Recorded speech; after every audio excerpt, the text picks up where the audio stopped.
En México nos encontramos en un excelente momento económico. Nos estamos beneficiando muchísimo del efecto del nearshoring y hay un montón de cosas positivas para el país. Pero la pregunta verdadera es, ¿cuánto tiempo más van a durar y cuándo llegaría la apreciación del dólar o la devaluación del peso frente a él? Vamos a comenzar.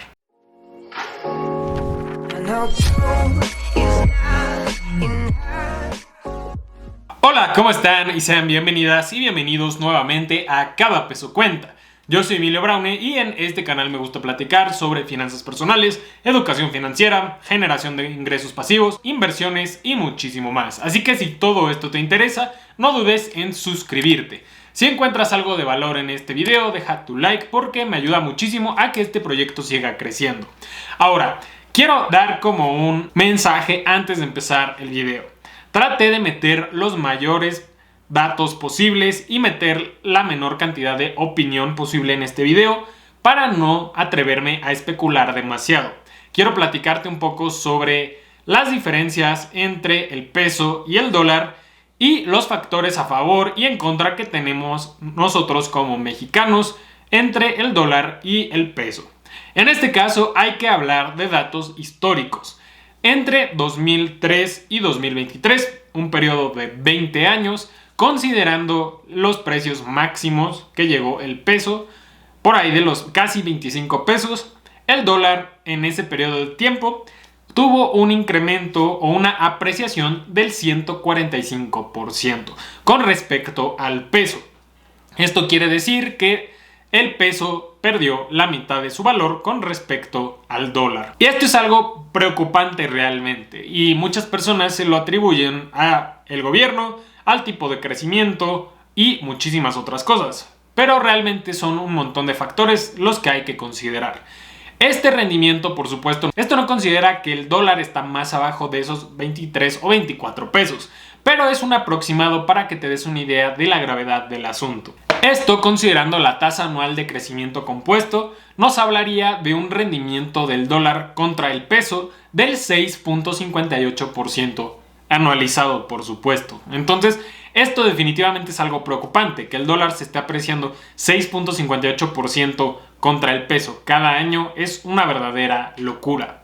Ahora, por ahí pueden escuchar la frase de rendimientos pasados no garantizan rendimientos futuros, pero también por otro lado hemos escuchado la historia que, en este sentido, la historia no se repite, pero rima. Entonces, hay un montón de cosas que tenemos que analizar en estos momentos.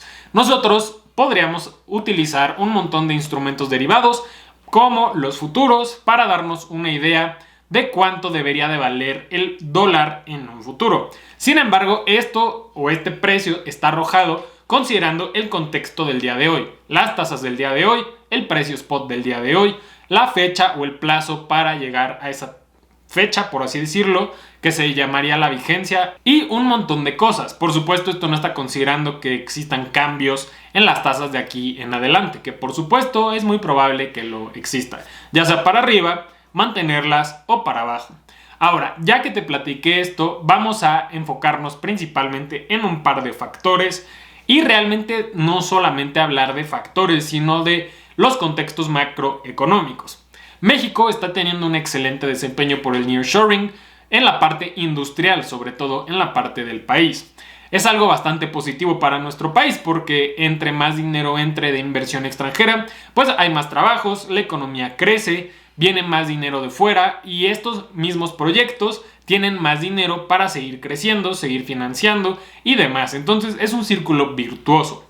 Sin embargo, Estados Unidos tiene una economía más fuerte por donde le veas. Tiene empresas que generan muchísimo dinero, tiene las empresas más grandes del mundo que básicamente traen la globalización a todo el planeta.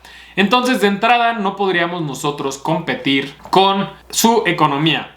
Para darte un dato interesante, el valor de las compañías de allá a nivel capitalización de mercado es más grande que el PIB de Estados Unidos. Y esa es una forma de ver qué tan grande y qué tan posicionadas están sus empresas en estos momentos. Es una verdadera locura. Otra cosa que podemos considerar a favor de Estados Unidos en este caso es que tienen una inflación menor de la que tiene México en estos momentos. Y eso es algo bastante común. Estados Unidos por lo general tiene menor inflación que México. Vamos a ver un punto a favor de México en estos momentos.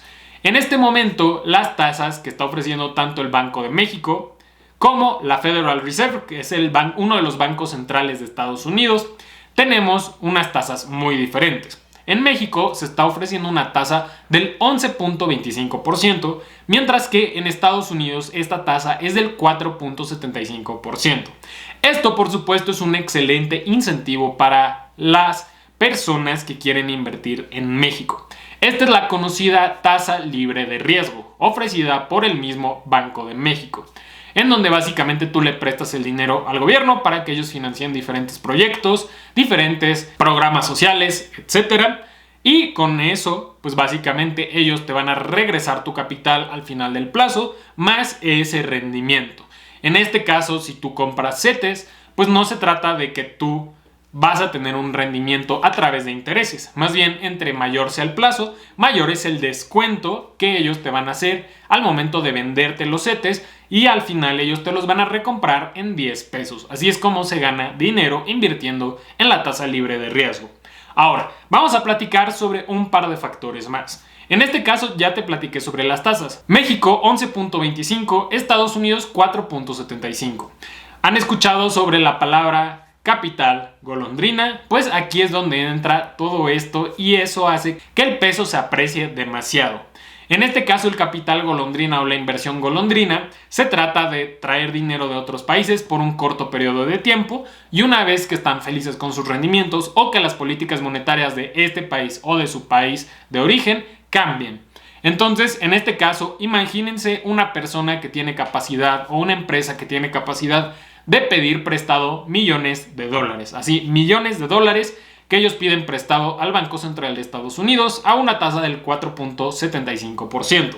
Imagínate qué fácil para ellos tomar ese rendimiento, ese dinero, ese préstamo, venir a México, invertirlo al 11.25%, después del final del plazo, pagar de regreso al Banco de Estados Unidos y quedarse con toda la diferencia con la tasa libre de riesgo. Entonces, eso es una forma en la que el capital golondrina entra y sale del país. Obviamente, ahorita eso está en exceso y eso trae demasiados dólares al país, lo que hace que el dólar se deprecie ante el peso. Entre más dólares en circulación tengamos, evidentemente más se aprecia el peso porque hay más dólares en el país como tal. El problema puede venir cuando empiecen los cambios en las políticas monetarias de Estados Unidos y de México y con ello empiecen a disminuir las tasas a mayor velocidad de lo que hace Estados Unidos. Esto, por supuesto, haría que los inversionistas ya no vean tan atractivo venir e invertir en México porque el rendimiento es menor. Y no solamente México deja de hacerse tan atractivo para estos inversionistas con capital golondrina, sino que en el momento que las tasas empiezan a bajar, los mercados de Estados Unidos van a dar un brinco muy importante. Vamos a pasar finalmente con ¿deberías genuinamente comprar dólares en estos momentos?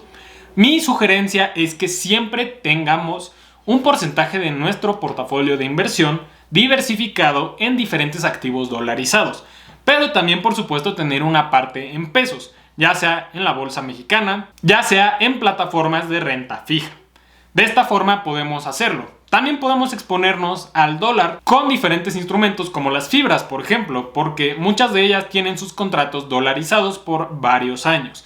Por otro lado, podemos hacerlo de forma más directa, con acciones, con ETFs y hasta, si queremos especular un poco más, con criptomonedas, porque todos estos están dolarizados. Entonces, imagínate que estamos teniendo en los últimos 20 años una apreciación del dólar contra el peso del 6.58% anualizado y a esto le sumamos un 7 u 8% de rendimiento que tienen los índices como el S&P 500, por ejemplo.